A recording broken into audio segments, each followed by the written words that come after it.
Ideologi merupakan gabungan dari bahasa Yunani, ideos, dan logos, yang berarti tujuan, cita-cita, sudut pandang, pemikiran, dan pengetahuan. Ideologi merupakan seperangkat ide atau keyakinan yang menentukan cara pandang seseorang untuk mencapai tujuan dengan berdasar kepada pengetahuan. Tipe-tipe ideologi terdapat dua tipe ideologi sebagai ideologi suatu negara. Kedua tipe tersebut adalah ideologi tertutup dan ideologi terbuka. Yang pertama, ideologi tertutup. Ideologi tertutup adalah ajaran atau pandangan dunia atau filsafat yang menentukan tujuan-tujuan dan norma-norma politik dan sosial sebagai kebenaran yang tidak boleh dipersoalkan lagi, melainkan harus diterima sebagai sesuatu yang sudah jadi dan harus dipatuhi. Kebenaran suatu ideologi tertutup tidak boleh dipermasalahkan berdasarkan nilai-nilai atau prinsip-prinsip moral yang lain. Isinya dogmatis atau mempercayai terhadap sesuatu tanpa daya yang valid dan a priori, yaitu berprasangka terlebih dahulu terhadap suatu keadaan, sehingga tidak dapat dirubah atau dimodifikasi berdasarkan pengalaman sosial. Karena itu, ideologi ini tidak mentolerir pandangan dunia atau nilai-nilai lain. Ideologi tertutup tidak mengakui hak masing-masing orang untuk memiliki keyakinan dan pertimbangannya sendiri. Dengan sendirinya, ideologi tertutup tersebut harus dipaksakan berlaku dan dipatuhi masyarakat oleh elit tertentu, yang berarti bersifat otoriter dan dijalankan dengan cara yang totaliter. Tipe kedua adalah ideologi terbuka. Ideologi terbuka hanya berisi orientasi dasar, sedangkan penerjemahannya ke dalam tujuan-tujuan dan norma-norma sosial politik selalu dapat dipertanyakan dan disesuaikan dengan nilai-nilai dan prinsip-prinsip moral yang berkembang di suatu masyarakat. Operasional cita-cita yang akan dicapai tidak dapat ditentukan secara a priori, melainkan harus disepakati secara demokratis. Ideologi terbuka hanya dapat ada dan mengada dalam sistem yang demokratis. Tiap suku bangsa dibedakan oleh perbedaan nilai-nilai dan moral yang mereka patuhi bersama. Berdasarkan hal ini, kita dapat menyebutkan adanya kelompok suku bangsa Minangkabau, Batak, Jawa, Flores, Sunda, Madura, dan lain sebagainya. Semua suku itu adalah modal dasar terbentuknya kesadaran berbangsa, dan adanya bangsa Indonesia yang kita miliki adalah bagian dari bangsa itu sekarang ini. Kelompok-kelompok manusia tersebut dikatakan suku bangsa karena mempunyai tujuan hidup. Tujuan hidup kelompok ini akan membedakan mereka dengan kelompok suku bangsa lain di Nusantara. Jadi kita kenal dengan pandangan hidup suku Jawa, Sunda, Batak, Flores, Madura, dan lain sebagainya. Pandangan hidup merupakan wawasan atau cara pandang mereka terhadap sesuatu. Berdasarkan hal tersebut, kita menemukan persamaan pandangan hidup di antara suku-suku bangsa di tanah air ini. Inilah yang menyatukan pandangan hidup bangsa Indonesia walaupun mereka terdiri atas berbagai suku yang berbeda-beda. Bangsa Indonesia yang terikat oleh keyakinan kepada Tuhan Yang Maha Kuasa dan kuatnya tradisi sebagai norma dan nilai kehidupan dalam masyarakat adalah tali persamaan pandangan hidup antara berbagai suku bangsa di Nusantara ini. Pandangan hidup kita berbangsa dan bernegara tersimpul dalam falsafah kita, Pancasila. Pancasila memberikan arah untuk setiap orang Indonesia tentang masa depan yang ditempuhnya. Inilah pandangan hidup bangsa Indonesia sebagaimana tertuang dalam kelima sila Pancasila. Pancasila digunakan sebagai dasar dan juga ideologi negara. Pancasila sebagai ideologi negara merupakan tujuan bersama bangsa Indonesia yang diimplementasikan di dalam pembangunan nasional. Semua aktivitas kehidupan bangsa Indonesia harus sesuai dengan sila-sila dalam Pancasila. Hal ini karena Pancasila merupakan kristalisasi dari nilai-nilai yang dimiliki dan bersumber dari kehidupan bangsa Indonesia. Adapun fungsi Pancasila sebagai pandangan hidup adalah yang pertama, Pancasila dijadikan petunjuk untuk menyelesaikan berbagai macam permasalahan yang terjadi di masyarakat, baik itu permasalahan yang terjadi di Indonesia atau bahkan di masyarakat dunia.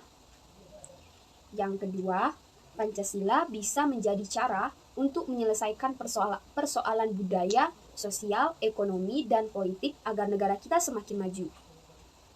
Dan yang ketiga, warga negara Indonesia jadi memiliki acuan untuk membangun dirinya berdasarkan apa yang menjadi cita-cita bangsa. Yang keempat, Pancasila sebagai pandangan hidup bisa mempersatukan masyarakat yang memiliki latar belakang yang berbeda-beda. Pancasila harus dijadikan sebagai pandangan hidup oleh seluruh warga negara Indonesia. Dengan begitu, kita harus selalu menghormati dan menjunjung tinggi Pancasila sebagai landasan dan dasar negara Republik Indonesia. Contoh ideologi Pancasila. Yang pertama, pada sila pertama. Contoh penerapan ideologi Pancasila pada sila pertama adalah memberikan kebebasan untuk memeluk agama. Jadi negara kita tidak pernah memaksa seseorang untuk memeluk satu di antara agama tertentu. Sila kedua, saling menghormati, sesuai adab ketimuran dan sesuai dengan sila kedua dari Pancasila. Merupakan contoh ideologi dari sila kedua. Itulah mengapa masyarakat Indonesia wajib untuk saling memiliki rasa hormat menghormati antar individu ataupun kelompok. Sila ketiga, contoh ideologi Pancasila yang diambil dari sila ketiga adalah selalu mementingkan kepentingan golongan di atas kepentingan pribadi.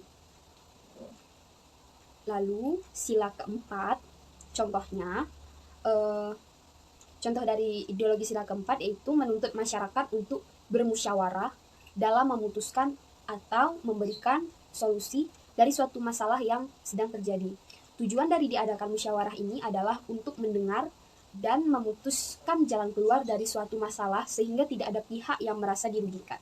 Sila kelima, contoh ideologi dari Pancasila yang sila kelima adalah bersikap adil dalam memutuskan segala macam permasalahan.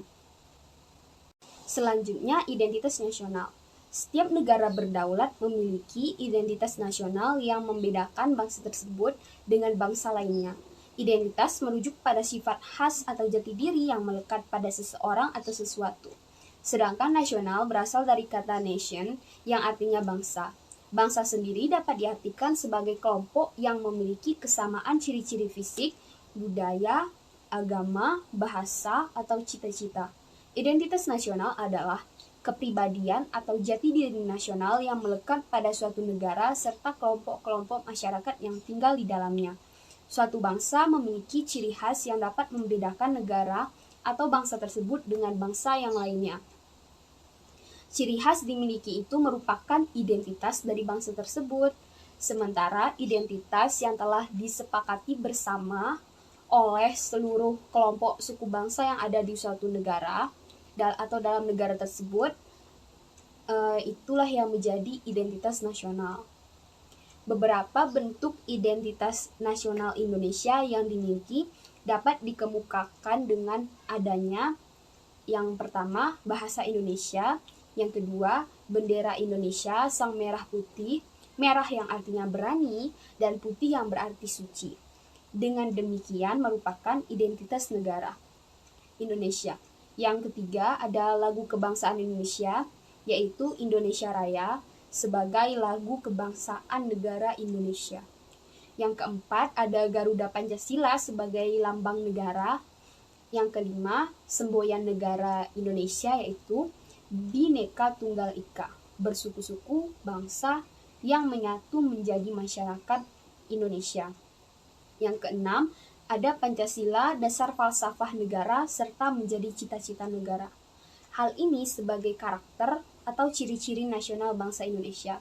Yang ketujuh ada Undang-Undang Dasar 1945 sebagai konstitusi bangsa Indonesia. Yang kedelapan, kebudayaan daerah yang beraneka ragam, corak dan seni yang menjadi identitas bangsa Indonesia. Beberapa faktor yang mempengaruhi pembentukan identitas nasional terdiri dari primordialisme, agama, dan sejarah bangsa. Berikut ini adalah penjelasannya. Yang pertama, primordialisme. Primordialisme pada dasarnya adalah kecintaan pada suatu golongan yang sama sehingga cenderung menyebabkan pengelompokan individu-individu dengan karakteristik yang serupa. Yang kedua ada agama. Unsur keagamaan memiliki peranan penting dalam menciptakan identitas suatu komunitas, sebab agama merupakan ideologi yang diakui oleh masyarakat yang bersangkutan dan dipraktekkan secara individu maupun kelompok atau kolektif. Yang ketiga ada sejarah bangsa.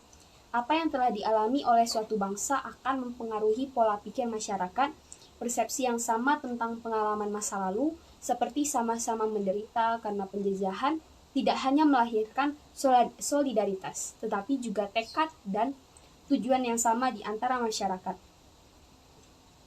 Yang terakhir adalah fungsi identitas nasional. Identitas nasional tidak hanya diperlukan untuk membedakan negara satu dengan lainnya, tetapi juga untuk mempertahankan kesatuan bangsa. Beberapa fungsi identitas nasional yang perlu diketahui. Yang pertama, alat pemersatu bangsa. Fungsi identitas nasional adalah sebagai alat untuk mempersatukan bangsa, khususnya bagi negara yang majemuk. Sebagaimana diketahui, Indonesia terdiri dari berbagai macam suku, agama, dan kebudayaan. Maka, identitas nasional hadir untuk memadukan keberagaman tersebut menjadi satu.